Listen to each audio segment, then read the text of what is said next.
hear the beat. It's in my chest. سلام بچه ها، روزتون بخیر باشه. با یه مبحث خیلی مهم دیگه در خدمتتون هستیم به نام گروه بندی.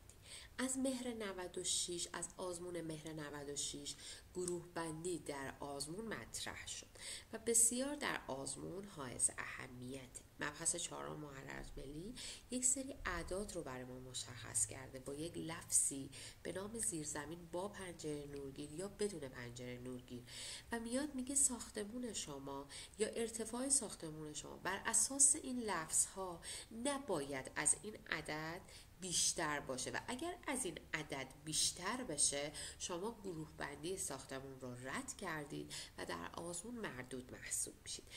پس اولین کار و مهمترین کاری که قبل از کشیدن برش شماتیک ساختمون انجام میدید حتما چک کردن گروه بندی ساختمونه. نکته اولی که میخوایم یاد بگیریم اینه که ارتفاع ساختمون از کجا محاسبه میشه. مبحث میاد تعریف میکنه، میگه که ارتفاع ساختمون یعنی از متوسط معبر تا بالاترین نقطه جانپناه بام رو بهش میگن ارتفاع. نکته بعدی میاد راجع به همکف صحبت میکنه. همکف مهمترین طبقه یک ساختمانه. چرا؟ اولین جاییه که تخلیه خروج درش صورت میگیره و تمام کدهای ارتفاعی یک ساختمان بر اساس کد همکف به دست میاد. اگر در آزمون بیاد به شما صراحتاً بیان کنه کد همکف مثبت 1 و 20 یعنی ساختمون شما دارای زیرزمین با پنجره نورگیر است، نما هستش. ولی اگر بیاد بیان کنه مثلا مثبت 80 یا هر عددی پایین تر از مثبت 1 و 20 هر عددی پایین تر از مثبت 1 و 20 ساختمون شما میشه زیرزمین بدون پنجره نورگیر از نما. پس مثبت 1 و 20 با پنجره نورگیر از نما گفته میشه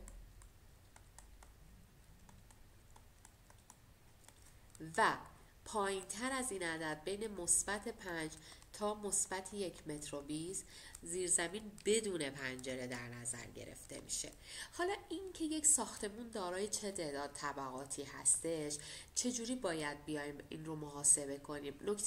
نکته سومی که میخوام بهتون بگم اینه که همکف جزو طبقات، یعنی شما زمانی که دارید یک طبقه رو میشمارید یک ساختمونی رو میشمارید مثلا میگه که این ساختمون دارای مثلا بالای همکف قرار 2 طبقه دیگه ساخته بشه و کد همکف رو مثلا بیان کرده 1 متر و 20 میگیم تعداد طبقاتش 1 2 3 طبقه است با پنجره نورگیر از نما. وارد مبحث میشیم یا وارد این جدول. من این جدول تو صفحه اینستاگرامم قرار دادم قبلا، لطفا حتما پرینتش بگیرید سر جلسه آزمون داشته باشید، خیلی بهتون کمک میکنه.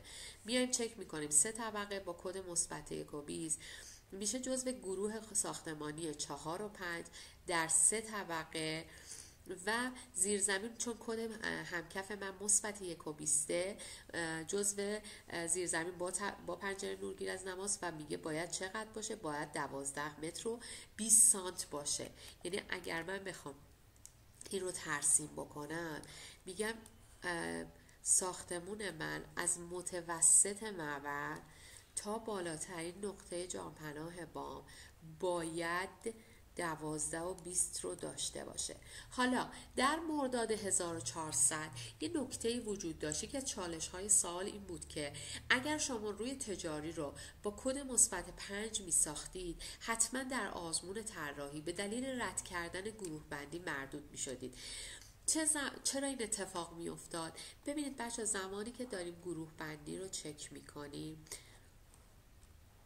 فکر کنید این آزمون مرداد 400 شما رو گروه بندی رو ساختید، ما نسبت به بلندترین قسمت ساختمون گروه بندی رو چک میکنیم. برای همینه که عزیزانی که با کد مثبت 5 تجاریشون رو ساخته بودن در آزمون مردود اعلام شدن.